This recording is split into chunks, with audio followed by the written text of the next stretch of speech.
Hello, my name is Austin Fire, and welcome to a video? Welcome to a new video. Hi. I'm really good at starting these things, aren't I? Alright, so I guess if the title didn't tip you off, I'm here to talk a little bit about Overwatch 2. Obviously, had a I had a couple of videos go up at the beginning of last week of some of my last games of Overwatch 1. And honestly, the one where we played goats actually really popped off. It got over 800 views, which is very surprising. That's the most views any single gaming video I've done in like 5 years has gotten. Really happy about that. Really happy about that, and I appreciate it. But here I'm here to have a little bit more of a sober look at Overwatch 2. Because I've been playing it since launch, and I'm going to be cutting in some footage of my first stream of it, because I managed to sneak in a stream on launch night, despite all the problems and glitches and everything, for like a couple of hours. And if that video looks a little bit like the video there looks a little bit choppy, that's because there are some settings that are automatically enabled in Overwatch 2, which made streaming worse, which was great. And once I figured what that was and fixed some of the settings that did not carry over from Overwatch 1, thanks game, like I had a better stream a couple of days later, basically. So yeah, if it doesn't look the best, that's actually not my fault for once. Back to Overwatch 2. Overwatch 2 is very much a mixed bag. Thanks, voice crack. It's very much a mixed bag, though. I could talk very easily about the good and the bad, and we're gonna do that for a little bit. So, first of all, Overwatch 2 is fun. Overwatch 2 is a lot of fun. It's a breath of fresh air. It's nice to actually have content. It's nice to have a game that actually kind of feels alive again, as opposed to a game that has been stagnant for 2.5 years. Completely inexplicable, that's a completely inexplicable decision on Blizzard's part, but I don't want to go on and get into the weeds of that. I want to kind of try to keep this video short-ish. Not short, but shorter. But Overwatch 2 is definitely like a breath of fresh air. It feels good. It plays well. Once you fix some of the settings that are in place in like automatically in Overwatch 2, the game feels even better. There was this aim smoothing option under the controller options that was really messing up people's aim, and you turn that off, and lo and behold, the game suddenly plays better. I'm already talking about things that are a problem with the game. Go figure. But by and large, though, the game is better. It's good. It feels good. It's nice to play. It's fun to play. I enjoy playing it. I like the new push game mode. I feel like it's a little bit too boom or bust. It's not as bad as 2CP was. It's not as bad as the assault game mode from Overwatch 1, which was absolute torture. Even though 2 of my videos on this channel are some of my best 2CP games ever. But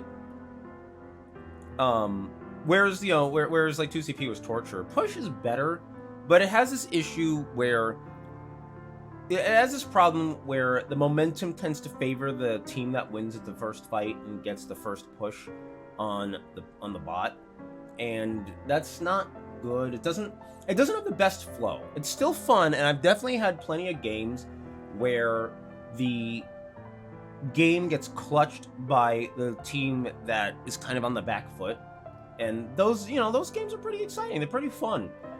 But there are way too many instances of push where the team that gets the initial momentum maintains that momentum for the entire game. And it's kind of, I don't know how you fix that, but it definitely needs looking at. It definitely needs looking at and addressing, because it's not good. It's not a good thing. Generally speaking, the new heroes are fun. Junker Queen, even though they nerfed Junker Queen into the ground, unfortunately, Junker Queen is fun. I mean, they had, in my mind, I'm not saying that they didn't have to nerf her. They did. But they kind of nerfed her into the ground, and it doesn't feel... It's not very good. It's not a very good thing that they nerfed her into the ground completely. But her flow and her fun factor is a lot of fun. Sojourn's pretty fun, but Sojourn also relies on something I don't have, which is aim.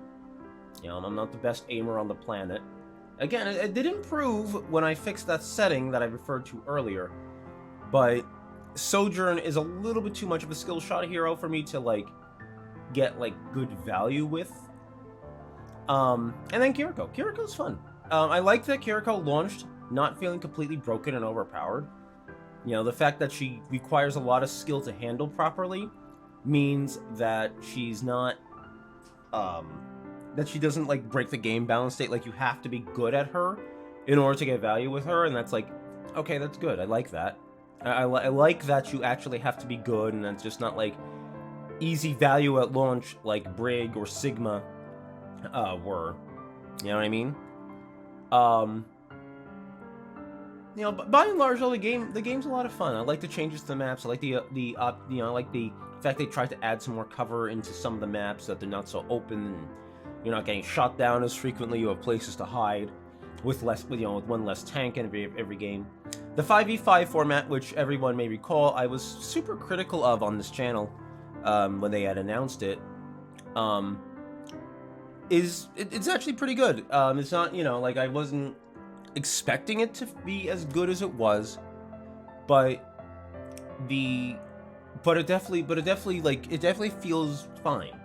And I think that mostly revolves around the tank rebalancings, where they basically turn the tanks into super beefy mini bosses instead of, because my chief concern had been when they first announced it that the tanks were going to be the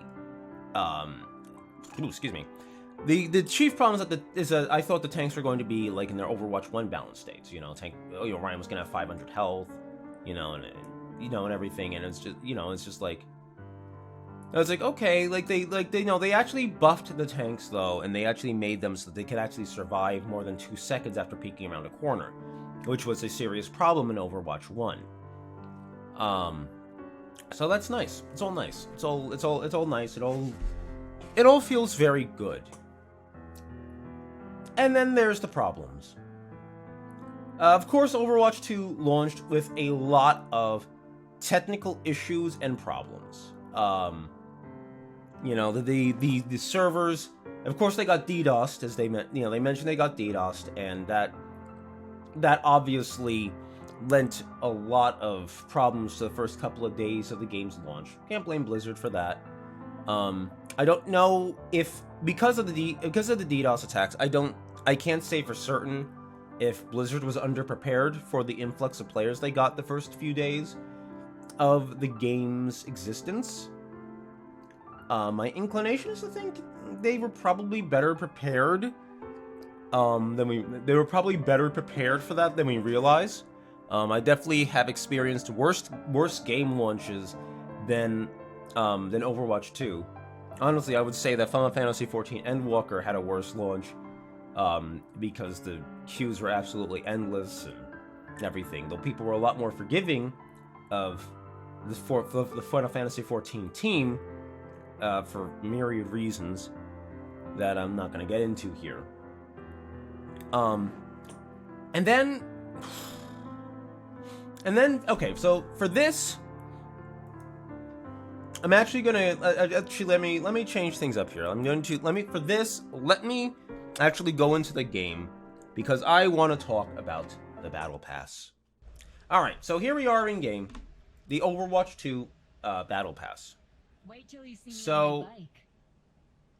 the Battle Pass is, this 80 tier thing with this, this mythic skin reward at the end. You can see it, it's kind of full of sprays, got emotes and victory poses, banners, voice lines. You got skins. You got Hiriko here at level 55. Of course, I already have her because I do have the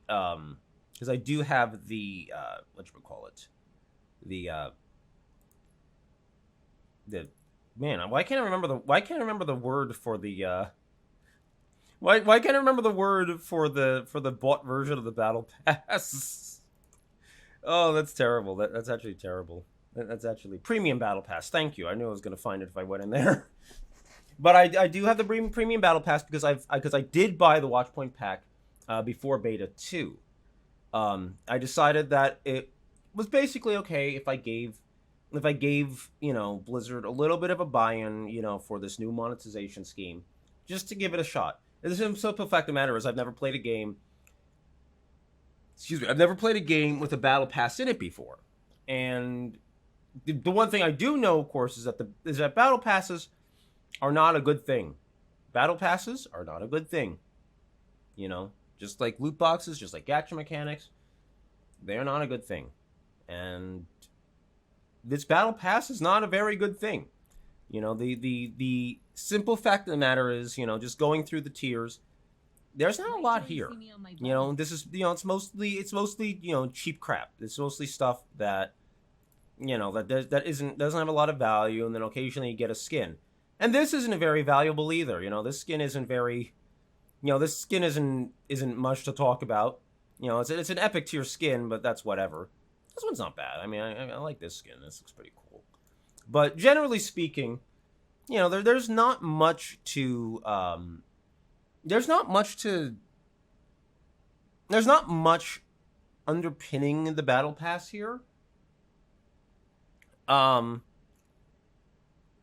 that's one of the underlying problems with the new way they're monetizing the game. Because if we go into the hero screen,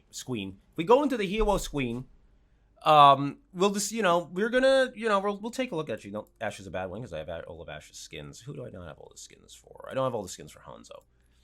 If we go in here, so if you may recall, Overwatch 1 had a loot box system. But I would call that actually a generous loot box system. I'm not super keen on loot boxes or anything. Don't really like them, like I said earlier. But the loot boxes were fine for what they were. They gave new things at a relatively rapid pace. Even when you had most everything, like most people who played Overwatch for any period of time did by the end of Overwatch 1. They still would occasionally give you something interesting.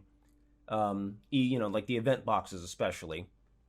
The boxes dropped fairly frequently every time on a level up. You could get them out of arcade. You could get them by flexing once a day.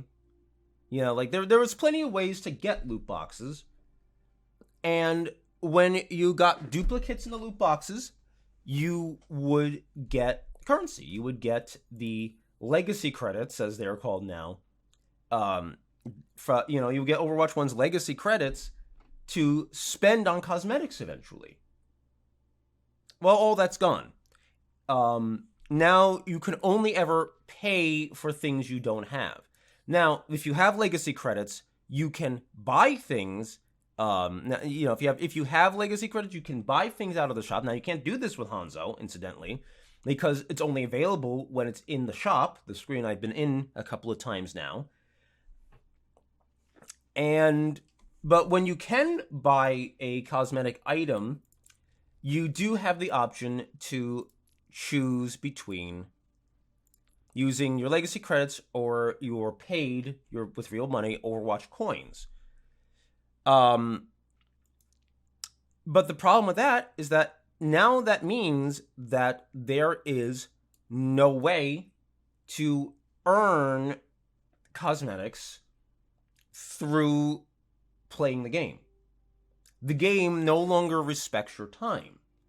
I can dump hours and hours and hours into the game, and the only thing I will get are battle pass rewards. I will get free track battle pass rewards, which are absolutely, don't know why I clicked on that, which are absolutely pathetic, except for a couple of them, or the premium battle pass rewards, which is just a little bit more good stuff with more pathetic.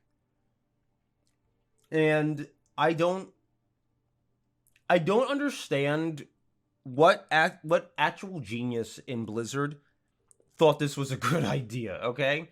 I don't understand who saw what people were perceiving Activision Blizzard to be and decided that, hey, you know what we should do? We should put our greediest foot forward and make ourselves look as terrible as humanly possible with our new monetization scheme for our game. Doesn't that sound grand? Like, what moron thought that was a good idea? I'm just completely I'm completely baffled. I'm lost. I'm I don't get it. I'm completely at a loss as to who thought it was a good idea to make this the way that people perceive the game. Because that's just a mistake. That's a critical mistake, in fact. I'm just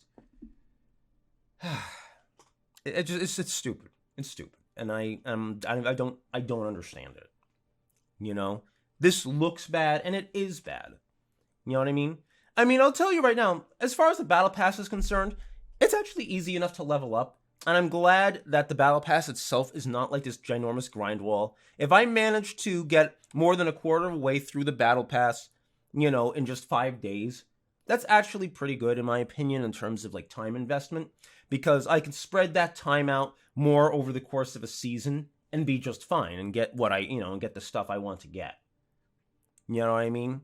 Of course, in some cases, you know, some of that is because I completed a bunch of seasonal challenges. Granted, a lot of them don't give a ton of experience. Most of them are only 500 or only 500 with, and only got a few thousand ones. But nonetheless, the you see me on my bike. battle pass just isn't that good. And given that this is like people's first impression of Overwatch 2, that's going to hurt them a lot. And I'm not even sad that it's going to hurt them a lot.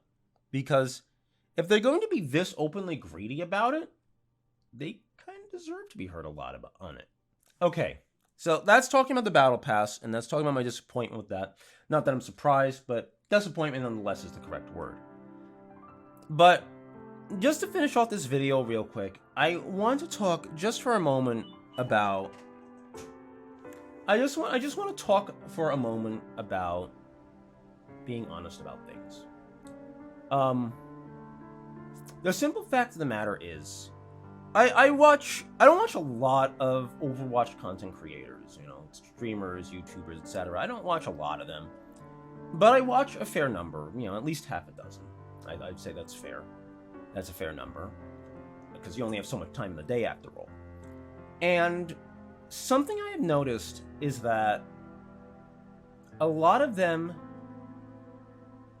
I feel like, aren't being honest about Overwatch 2. Now, I'm not going to go so far as to call them shills. I'm not going to insult them or anything. I don't think that's fair. I don't think that's constructive. But I feel distinctly like they're not being honest about Overwatch 2. And I find that incredibly disappointing. I can only think of a couple of creators that I know of that, you know, and not the ones that have a tendency to meme on things and so forth, but like who are like flat out being honest and upfront about their perspective.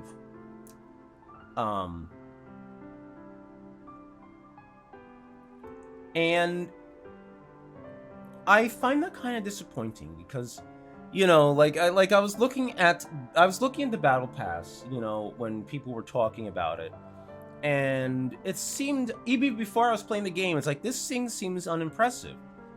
But no one talked about it like it was unimpressive, and I'm just like, hello?